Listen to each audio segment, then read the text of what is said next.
자, 오늘 우리 적분에서 부정적분에 대한 설명이 조금 아쉬워서 이제 미분과 연결해서 그때 설명한다고 했었거든요.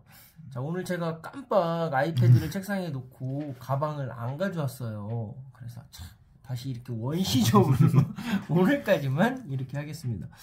자, 우리 저번에 나눴던 이야기가 자, 적분에서 정적분과 부정적분에 대체 공통점이 뭐라고 할 수 있을까? 그 문제를 다뤘고요. 그래도 추적을 해보니까 미분의 역연산 거꾸로 갔을 때 부정적분이 필요하더라. 자, 이제 거기 포인트로 한번 이야기를 나눌 겁니다. 자, 이거를 얘기하기 위해서는 우리가 미분 얘기했던 걸 좀 복귀하기가 필요한데, 왜냐면 좀 더 우리가 정확하게 어떻게 보면 접근을 해야지 명확하게 나타낼 수 있어요. 근데 보면은 우리가 사실 함수를 미분한다고 했을 때 문제의식을 좀 생각을 해보면 결국 함수를 나타낸다 했을 때 문제의식이 뭐였냐면은, 특히 이게 가장 근본적으로 일상생활에 접했던 문제가 속도죠. 속도나 거리 이런 문제들. 예를 들어서 우리가 시간당 속도를 뭐 이렇게 그래프로 나타낸다고 쳐볼게요. 그러면 우리가 보통 어떻게 해요? 너 6분 동안 시속 10km 갔어. 이러면 이 구간을 정해가지고 평균적으로 몇 킬로를 갔냐를 봐서 평균적으로 넌 이만큼의 속도로 갔어 라고 얘기를 하는 거죠. 그게 우리는 이 두 점을 끝점과 처음 점을 연결한 두 점에 이은 직선의 기울기였다 라고 얘기했던 거고요. 근데 여기서 우리가 한번 생각해 봐야 됐던 것은 그게 과연 의미가 있는 말인가. 그러니까 일상생활에서 우리가 무슨 에스컬레이터나 뭐 이런 것도 아니고 일정하게 쭉 일정한 속도로 이렇게 가는 게 아니라 빠르게 갔다가 느리게 갔다가 빠르게 갔다가 이렇게 속도가 계속 변하지 않습니까? 네. 한마디로 이게 약간은 과학과도 어떻게 보면은 연관이 있는 건데, 실제로 미적분학을 어떻게 보면 만들었다고 듣는 사람들 두 명이 뉴턴과 라이프니츠인데, 뉴턴의 개발에 실제로 이 속도 개념이랑 관계가 있어요. 문제의식을 갖는 거죠. 문제가 있는 거예요. 이렇게 평균 속도 얘기하는 건 이제 의미가 없다. 그러면 우린 순간의 속도를 그래프에서 얻어낼 수 있어야 한다. 어떻게? 그게 이제 문제가 됐던 거죠. 네. 그래서 자, 했냐? 그러면 일단 우리가 이 접근 방식은 포기할 수가 없어요. 그거 말고는 내가 이 변화율을 구할 수는 없으니까. 그러면 어떻게 해보자. 구간을 좁혀보자. 순간에 제가 예를 들어서 3초일 때의 순간 속도를 알고 싶으면 얘를 그냥 단순히 갑자기 공식이 훅 나오는 게 아니잖아요. 결국은 얘를 도출해 내려면 그러면 평균 속도를 냈던 거를 구간을 좁히면서 이 3초와 최대한 가까운 구간에서의 평균 속도를 내보자 하는 의미를 냈던 거고, 그러면 여기가 예를 들어서 3초라고 치면은 순간 속도를 어떻게 구하냐? 구간이 이렇게 좁혀오는 거예요. 이러면 좀 더 비슷해졌죠. 이거랑 이렇게 비교했을 때 어쨌든 이 순간 속도랑 비슷한 거는 이 작은 구간에서의 평균 변화율이 되겠죠. 근데 수학자들이 이렇게 애매모호한 거 어떻게 합니까? 굉장히 싫어하죠. 그렇죠. 우리는 더 엄밀하고 더 가까운 값이 필요한 거예요. 어떻게 보면 우리가 적분할 때 왜 자꾸 점점 더 얇게 썰었냐? 또 사실 이거랑 비슷한 건데, 더 정확해야 돼요. 구간을 더 좁히고 더 좁히는 거예요. 더더더 좁혀요. 더더더. 그러면 얘가 3이랑 구간이 3이랑 점점 가까워지면 가까워질수록 그 기울기도 3에서의 접선, 그러니까 3에서의 순간 속도랑 가까워지겠죠. 근사값이라고 볼 수도 있고, 무한히 가까워지면은 그 값 그 자체가 될 수도 있다는 거예요. 이거를 우리는 미분위를 하고 끝냈었어요, 그때. 그렇죠. 근데 조금 더 수학적으로 보면 용어를 좀 더 우리가 명확하게 할 필요는 있어요. 그러니까 이것 자체가 미분을 한다라고도 할 수 있지만, 우리가 수학에서 미분을 한다는 조금 더 엄밀하게 보자면은, 예를 들어서 이런 함수가, 다시 한번 그려볼게요. 조금 그림이 같지는 않고 그냥 함수를 우리가 이렇게 곡선을 그렸다고 봤을 때 이 함수를 미분한다는 것은, 우리가 이렇게 했던 것은 3초에서 순간 속도를 구했죠. 얘는 이 순간에서의 속도밖에 못 구하는 거예요. 비효율적이죠. 내가 3초일 때의 순간 속도를 구할 때는 3초일 때 순간 속도 따로 구해야 되고, 5초일 때 순간 속도 구하고 싶으면 5초일 때 순간 속도 내가 또 따로 구하고, 이거 일일이 다 계산해야 되는 거예요. 솔직히 불편하죠. 그럼 이 불편함을 어떻게 해소하냐? 수학자들이 생각해냈던 거는, 그럼 이 순간 속도들도 순간 속도끼리 모아놓은 함수를 나타낼 수 없을까? 그러니까 우리가 1일 때 계산하고 2일 때 계산하고 3일 때 계산하고 2.5일 때 계산하고 일일이 다 계산하면은 비효율성의 극치니까 너무 비효율적이니까 그러면은 이 순간 변화율을 나타낸 것도 함수로 한번 나타내보자 해서 나타낸 게 도함수라는 개념이고 그걸 어렵게 생각할 필요 없이 그냥 이거예요. 우리가 전에 얘기했던 그 개념 똑같은데 그거를 하나하나 계산하면 골치 아프니까 그거를 그냥 또 하나의 함수로 그리자. 예를 들어서 3초일 때 순간 변화율이 3이었으면 3,3을 찍는 거예요. 3일 때 3이었네 순간 변화율이. 그리고 4초일 때 뭐 2였네 순간 변화율이 이때 2였다. 그럼 4,2. 4일 때 얘는 왜냐면 순간 속도가 2니까 이런 식으로 똑같이 점을 대응시켜서 찍어주는 거예요. 그러면 그거에 대응하는 또 다른 어떠한 종류의 함수가 생기겠죠. 뭐 그리자면 뭐 이렇게 뭐 이런 식으로 어떻게 나타나겠지만 어쨌든 제대로 그릴 필요 없이 지금은 그릴 필요 없고 어쨌든 이런 도함수라는 개념이 나타난다는 거예요. 그래서 미분이라는 걸 엄밀하게 말하자면 수학적으로 미분이라는 것은 이 함수의 순간 속도들, 수학적으로 얘기하면 순간의 변화율, 이런 순간 변화율을 일일이 각 점으로 대응한 함수, 이 함수를 얻는 과정을 사실은 미분이라는 거예요. 자, 우리 그때 이거를 어떻게 명확하게 표현했냐면 우리가 일상으로 보이는 것에 돋보기와 그쵸. 현미경을 대서 자세히 살펴보니 여기에 아주 작은 일정하지가 않고 수많은 변화들이 여기에 있더라. 그래서 이거를 잘게 나눠서 표현을 한 변화율이다. 이렇게 표현을 했습니다. 네. 사실 오늘 부정력분을 이해하기 위해선 이래서 사실 제가 미분을 일단은 이해하고 와야지 일단 좀 더 명확하게 이해할 수 있다 했던 거고 미분을 이미 이해했던 사람들은 전에 개념을 설명을 이해했던 사람들은 굳이 어렵게 생각하지 마시고 그냥 불편하니까 모아놨다. 그러니까 내가 일일이 다 계산할 필요 없이 함수식이 어쨌든 나와 있으면은 우리가 더 쉽게 계산할 수 있는 건 맞잖아요. 식이 이미 나와 있으니까 1 넣어놓고 2 넣고 하면은 더 빠르게 계산이 되니까. 그렇죠. 그런 좀 더 효율적인 과정을 거치기 위해서 각 점에서의 순간 변화율을 일일이 다 구하는 게 아니라 귀찮게 그 변화율들을 이렇게 대응시켜 놓은 함수를 하나 그렸다. 그거를 뭐 용어를 굳이 알고 싶으신 분들은 도함수라고 알고 계시면 되고 그릴 도자의 함수거든요. 사실 이걸 알면은 나중에는 이 함수의 개형을 알 수 있어서 그릴 수가 있어요. 그래서 도함수긴 한데 어쨌든 얘를 미분하면은 이렇게 각 점에서의 순간 변화를 알 수 있는 도함수를 그리게 된다 라는 거를 일단은 명확하게 해야 돼요. 미분이라는 용어는 단순히 한 점에서의 순간 변화율을 아는 게 아니에요. 정확하게 이해하면 미분한다는 거는 모든 점에서의 순간 변화율을 이렇게 얘랑 비슷하게 함수처럼 나타낸 것을 나타낸 함수로 나타내는 것을 미분이라는 거예요. 명확하게는 그걸 우리가 안다면은 적분이라는 게 뭔지를 좀 더 설명할 수 있는데. 네. 자, 지금 요 미분에 대해서 실은 지난 시간에 다뤘는데 오늘 다시 설명을 해주셨어요. 네. 그래서 이거는 조금만 더 이해하기 쉽게 말씀을 드린다면 우리가 영화를 볼 때 그 영화가 연속적으로 보이지만 그쵸. 그 프레임이 몇 개들이 모여서 빨리 지나가서 우리 눈에는 연속으로 보이잖아요. 근데 수많은 정지된 것들이 차라락 일주에 몇 개의 프레임들이 그런 동영상으로 만들어지는 겁니다. 그래서 이 미분이라는 개념도 어떤 점에서의 그냥 기울기 하나만을 말하는 게 아니라 그 기울기 사이에 수많은 변화들이 숨어 있는 거다. 이렇게 좀 이해를 하고 넘어가야 될 것 같습니다. 네. 네, 이번에 다뤄볼 것은 그러면은 이렇게 미분이라는 걸 명확하게 알아봤는데 한마디로 저번에 얘기했던 개념에서 추가된 것은 그냥 한 가지 실수에서만 구하는 게 아니라 모든 경우에서 우린 좀 더 일반적으로 나타내고 싶다. 그러니까 우리 욕구였고 그렇게 해서 한번 나타내 봤어요. 그러면 자 지금 얘기해 볼 건 뭐냐? 그럼 부정적분이 미분이랑 저번에 뭐 역연산이라고 하고 했는데 대체 뭐냐? 그러면 이건 그냥 함수의 그래프 그리면 편해요. 아까 얘기했듯이 뭐 우리가 이런 함수가 원래 함수였다고 치면은 그걸 미분했을 때 미분해서 얻는 결과는 함수라 있죠. 그 함수를 얻었을 때 결과는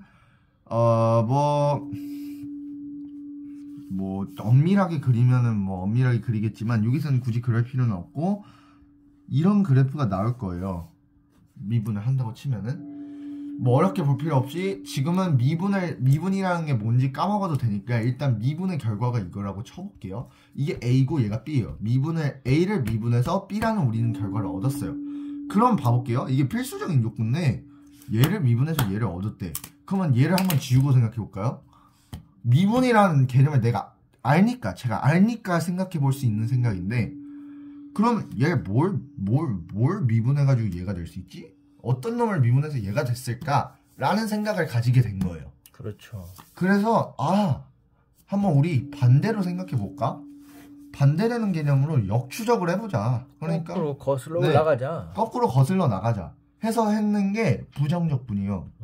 정적분이랑 약간 다르죠. 왜냐면 정적분은 그렇죠. 우리가 이런 뭐 함수의 그래프에서 이 밑넓이 계산하기 위해서 이렇게 전했듯이 직사각형 잘게 쪼개서 더했던 건데 체를 쓴다 했죠.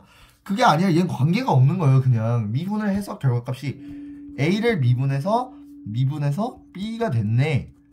B라는 걸 얻은 결과가 미분해서 얻은 결과가 B인데, 역으로 생각해보니까 내가 B를 보고 뭘 미분해서 B가 됐는지도 알 수 있는 거 아니야? 그럼 미분을 아니까 해서 했던 게 부정적분이에요. 근데 여기서 한 가지 알아볼 거는, 그러면 미분의 반대 과정이 부정적분이라 했으면 우리가 굳이 미분에 관한 공식들, 원리를 알면은 부정적분에 대한 정의나 공식을 따로 다시 생산할 필요가 있을까라는 질문이에요. 그러네요. 솔직히 생각해봐요. 우리가 곱셈, 나눗셈을 할 때는 일상생활에서 곱셈, 나눗셈은 좀 더 이 느낌이에요. 곱셈 따로, 나눗셈 따로 우리가 먼저 알고 있다가, 어렸을 때 뭐 자연스럽게 생각해봐도 2 곱하기 3, 2가 뭐 2개씩 3번, 3묶음 있어서 6하고, 반대로 6개씩 2묶음씩 하면은 몇 묶음이 2개씩, 6개를 2개씩 한 묶음으로 나눈다면 몇 묶음이 나오겠냐? 3묶음. 이렇게 일상생활에서 얘는 좀 더 따로 쓰이잖아요. 다만 이 연산들이 반대되는 원리가 있어서 그거를 좀 더 같이 응용해서 쓴다면 얘는 좀 달라요. 부정적분을 정리할 때 방식 자체가 미분의 반대라고 해버렸죠. 네. 그렇기 때문에 미분에 대한 공식들을 알면은 사실 부정적분에 대한 공식은 외울 필요가 없어요. 얘의 반대 과정.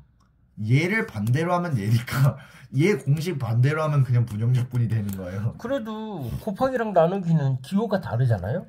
사실 그래서 얘도 기호는 달라요. 근데 기호 차이라고 보면 돼요. 그러니까 이거는 굳이 기억하시지 않으셔도 되는데, 예를 들어서 그냥 예시로 보면은 미분의 공식은 fx를 미분했다고 치면은 미분해서 나온 그 결과값의 함수를 f'x라고 써요.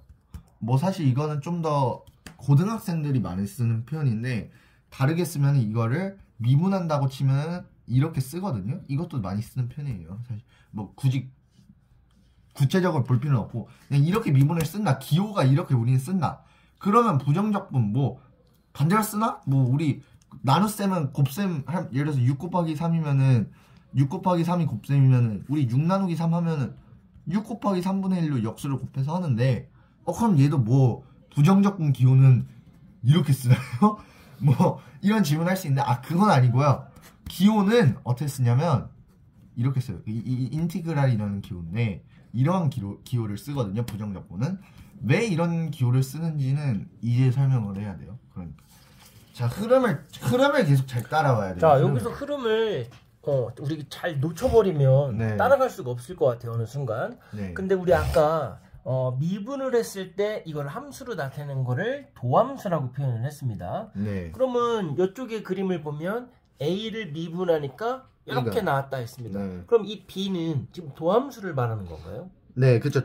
B가 도함수고 얘는 원래 함수죠. 원래 함수. 근데 우리가 미분을 하는 이것도 그냥 짧게 설명할게요. 마침 나왔으니까.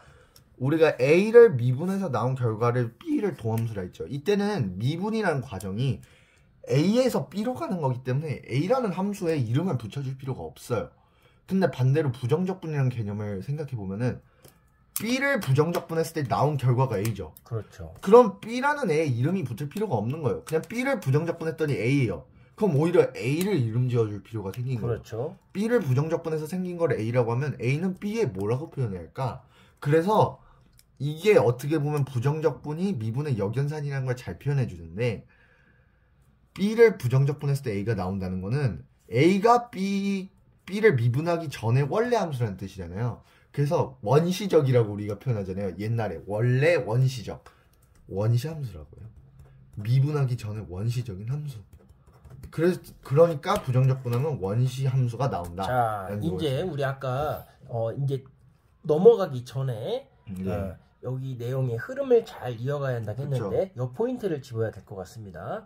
자, 여기 A의 기울기를 함수를 그림으로 그렸더니 그릴 도자를 써서 도함수라고 표현을 했고, 이 도함수를 다시 거꾸로 얘는 도함수는 뭐를 갖고 이렇게 나타냈지 하고 다시 돌아갔을 때 이 원래 함수를 원시 함수라고 한다. 자, 요거까지를 잘 따라와야 이제 뒤로 이어갈 수 있을 것 같습니다. 네, 흐름을 잘 짚으셔야 돼요. 계속 강조하지만 부정적분을 따로 생겼다 하면 절대 안 돼요. 누가 부정적분, 정적분처럼 따로 생겼으면 말도 안 되는 소리 하지 말고 당장 얘기해야 돼요. 무조건 얘기하는데, 그렇기 때문에 부정적분이 어떻게 보면 종속됐던 개념이라고도 할 수 있는 거예요. 미분이 생기고 미분과 반대되는 개념으로 우리가 한번 생각해보자. 그냥 할 거 없으니까 반대대로 해보고 싶은 욕구도 있겠죠. 그러니까 부정적분이라는 결과를 얻은 거다. 이것까지 일단 이해하고 가볼게요. 그렇죠. 왜냐하면 사람들은 적분이라고 하기 때문에 적분과 미분을 다르게 생각을 합니다. 그렇죠. 거기다가 정적분, 부정적분 하니까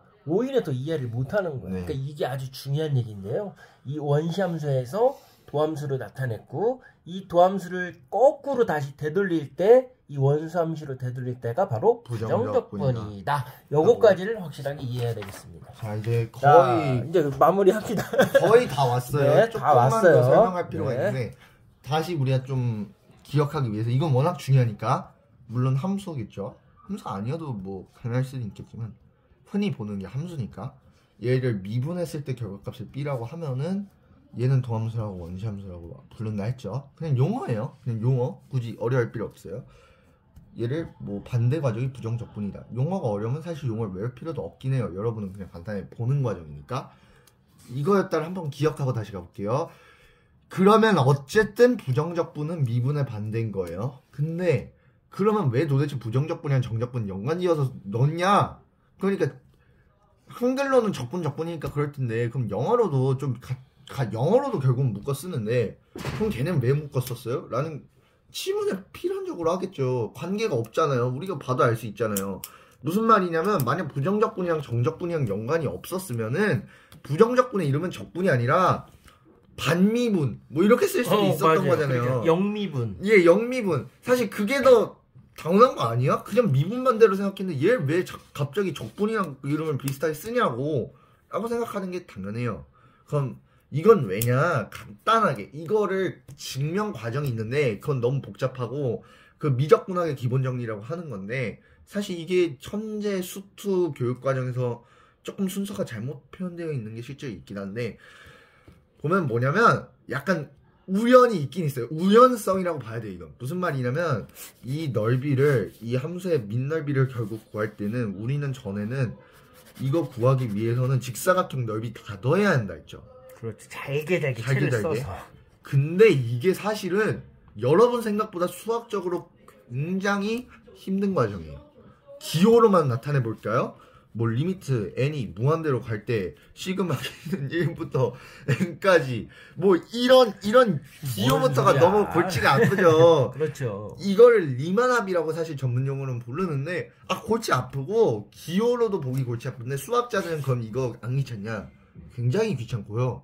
함수가 복잡해지면 복잡해질수록 이런 과정으로서 이 정적분 넓이의 값을 얻는 것은 사실 힘들어져요. 그러면 어떡하냐? 그래서 사실 문제가 됐던 거예요. 이 넓이를 이 직사각형 원래 얻었던 원시적인 방식으로는 좀 힘듦이 있구나. 그래서 어떤 과정을 거치다 보니까 어떻게 증명을 했는데, 아니 이런 말도 안 되는 일이 있을 수가? 이 넓이, 이 정적분을 통해 정적분이라는 과정, 이 넓이가 알고 보니까 부정적분된 원시함수 있죠? 부정적분의 계산을 통해서 나오는 거예요. 이거 흐름 잘 이해하셔야 돼요. 이게 의도됐다, 뭐 그 연관 지으려서 연관 지은 느낌으로 보시면 안 되고, 이 정적분 넓이가 얘도 결국은 약간 필요성 있는 거예요. 아 너무 구하기 힘들어. 이 직사각형 넓이 쪼개가지고 구하는 게 원래 흐름은 맞긴 한데 귀찮을 뿐만 아니라 어려워요. 실제로 이거 계산하면 이런 식으로. 그래서 우리가 뭔가 방법이 필요한데 어찌어찌 증명하고 하다 보니까 왜?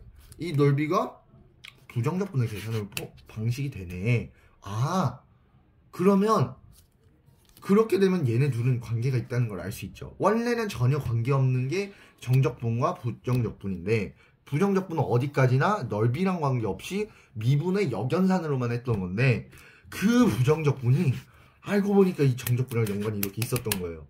그렇기 때문에 부정적분이 정적분의 이름이랑 얘도 적분이고 얘도 적분인 거예요. 어쨌든 이 부정적분이 알고 보니까 이 부정적분의 연산에 쓰이니까. 근데 그래서 사실 아까 기호를 부정적분이 이렇게 인티그랄이라는 놈을 쓴다 했잖아요. 이거 정적분 기호 따라한 거예요. 사실 베낀 거예요. 정적분 기호 어떻게 쓰는지 보여드릴까요? 이렇게 써요. 똑같은데 뭐 꼬리만 더 붙였네. 꼬리만 뭐 붙인 것만 하고 똑같아요. 그냥 똑같아요. 진짜 똑같아요. 기호까지 거의 똑같아요. 이게 바로 어떻게 보면 또 다른 증거예요.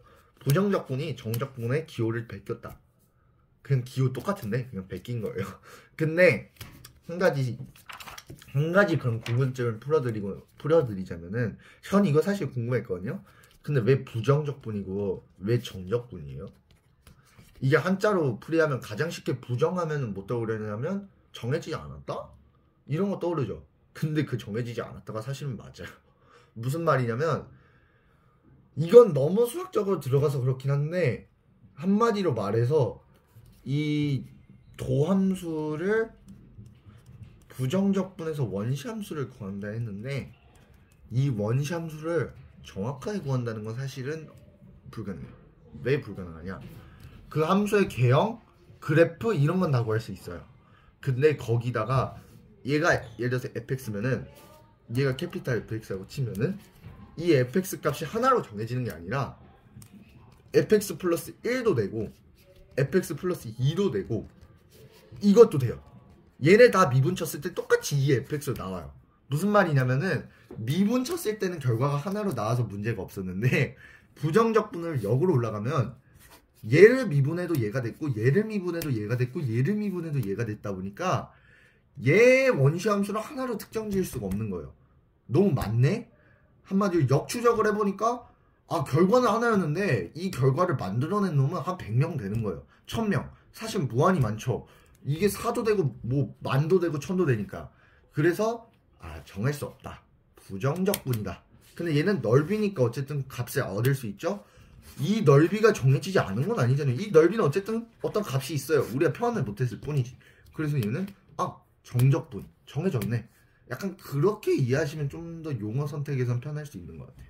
네. 자 어떻게 오늘 뭐 할 말 다 했습니까? 네, 거의 얘기하려 했던 건 오늘 거의 다 했던 것 같아요. 네. 자 우리 여기 아까 보면 그 기호들 수학적인 기호들 또 이렇게 나와 있죠. 네. 야 그러면 우리 저번에도 한번 얘기를 한 것 같은데 이 수학이라는 학문이 되게 우리 학생들한테 스트레스를 많이 주는 학문이라서 우리가 그 짜증을 깨고자 이렇게 손이 다 나오게 이렇게 열변을 토하면서 찍고 있습니다. 근데 잘 보면 이런 간단한 기호들이 실은 이 복잡한 것들을 함축하고 상징적으로 나타낸 기호들이에요. 그쵸. 만약에 이 기호가 없었으면 이 설명의 과정을 우리는 계속 반복하면서 무슨 일이 있을 때마다 들었어야 됩니다. 그쵸. 근데 이 기호들이 간단하게 이거는 이런 현상을 이렇게 나타냈구나 라고 알 수가 있습니다. 그래서 시와 음악과 수학은 한 가지다라는 많이 표현을 합니다. 그 우리 저번에 필지상 탄 사람이 누구죠? 허준이. 네, 허준이. 그분도 고등학교 때 자퇴를 했죠. 그렇죠.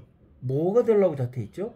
그때 아마 시인이 된다고 자퇴를 했었죠. 이 세상에 보이지 않는 패턴, 본질을 찾기 위해서 수학을 꿈꿨던 친구가 시인이 되고자 했었던 거예요. 그리고 나중에 결국에는 돌고 돌아서 수학자로 수학의 노벨상을 타게 된 겁니다. 자 그런 걸 보면 여러분들도 수학을 너무 어렵게만 생각하지 마시고 와 어떻게 하면 이 보이지 않는 본질들을 내가 가져서 그걸 적용해 볼 수 있을까? 네. 그리고 어떤 사람은 그 보이지 않는 본질을 보는데 나는 왜 그걸 모르고 항상 끌려다닐까? 이런 뭐라고 해야 될까? 분심? 그렇죠. 왜 나만 몰라? 이런 마음이 아니에요. 있어야 그렇죠. 같이 한번 수학을 탐구할 것 같습니다. 자, 앞으로 우리 남은 거는 이제 확률과 통계고요. 그렇죠. 이거를 마무리하고서는 워크북을 좀 만들어 볼까 계획 중입니다. 우리의 목표는 아무튼 중학생들이 수학에서 스트레스 벗어나는 거예요. 네. 그래서 나중에 그것도 잘 완성이 되면 같이 또 소개를 한번 해보기로 하겠습니다. 오늘 간만에 아이패드를 못 가져와서 오히려 더 다이내믹했던 것 같습니다. 막 종이 이어가면서. 그쵸. 네. 나중에 오늘 제가 찍으면서 드는 생각인데 칠판에서 한번 해봐야겠다라는 생각도 네. 들었습니다. 자, 오늘 수고 많으셨습니다. 수고하셨습니다. 네.